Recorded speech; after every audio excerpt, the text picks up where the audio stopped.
current defending WBA welterweight champion of the world, introducing 54 milagros, Yordanis Ugas.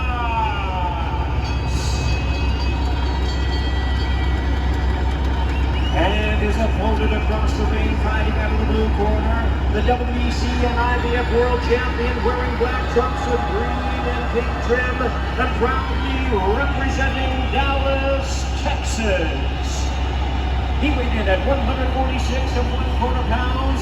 His sensational record includes 27 wins, no losses, 21 wins coming by way of knockout. Please welcome one of the stars of boxing today, tonight in his 7th consecutive world title appearance. Ladies and gentlemen, here's the popular and acclaimed, reigning and defending, undefeated IBF and WBC welterweight champion of the world, introducing the truth, Errol Spence Jr.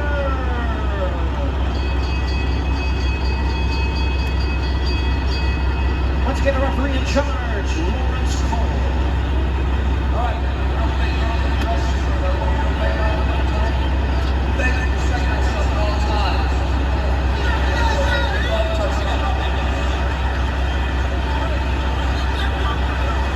Welterweight unification on the line.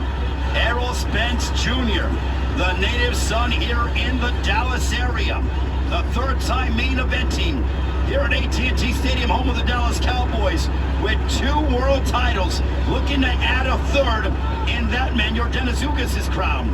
Ugas looking for another signature victory and capture Errol Spence's 2 world titles. The winner likely will be known as the best welterweight in the world. Just the 12th time in history that the welterweight division will be unified, and we are underway, Miguel. Absolutely. Errol Spence Jr., Yordanis Ugas coming into this fight. You wondered, in order to beat Errol Spence, you need to fight a similar fight that Shawn Porter was able to. Get on the inside, make it tough, use the physicality. Yordanis Ugas, with the Cuban style, doesn't box that way.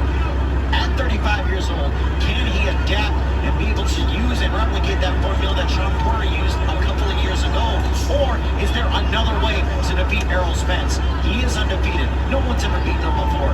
What is the route to take if you're Yordanis Ugas? Well, for Errol Spence, when I asked him a couple of weeks ago when he had a trainer's roundtable, I said, what is it like fighting the tricky Yordanis Ugas? He said, who says he's tricky? And I said, well, that seems to be the notion from media members and fans alike. He goes, I don't think he's tricky. I think he's a tough fighter, but I don't believe he's tricky.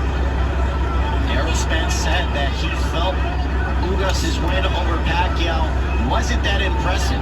He said, if anything, it was more to a fact that Manny Pacquiao was getting old, and he wasn't the same Manny Pacquiao that we saw several years ago.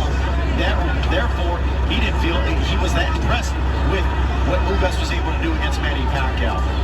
Well, Ismael Salas on the opposite side, they were not impressed with what they saw in Errol Spence's last outing back in December of 2020. Ismael Salas told me, in effect, that he believes that Errol Spence Jr. isn't the same guy compared to that when he fought Shawn Porter in September of 2019. He feels that the car accident took a lot out of Spence, and he doesn't believe that Spence is the same fighter physically compared to that of before the accident. Derek James said that he wasn't happy. He almost agreed with Ismael Salas, said Errol Spence was 40 to 50% in that fight. And there you see Ugas right away hits the body of Errol Spence. Under a minute left here in the 1st round. But he said it has been a significantly better training camp. This is the best that he has seen Spence in coming into a fight. And he said that version of Errol Spence you saw against Eddie Garcia, you're going to see an entirely different version here tonight. Some body work by Errol Spence. Something that, oh, big right hand, sweeping right hand, grazing shot by Ugas.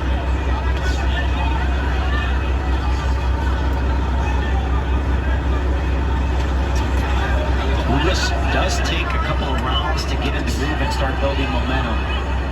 If you're Errol Spence, you need these rounds. I mean, both men need every single round.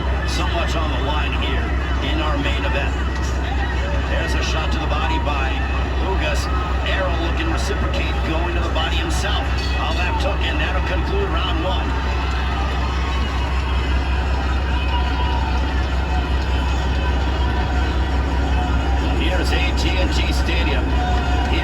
Arlington. What a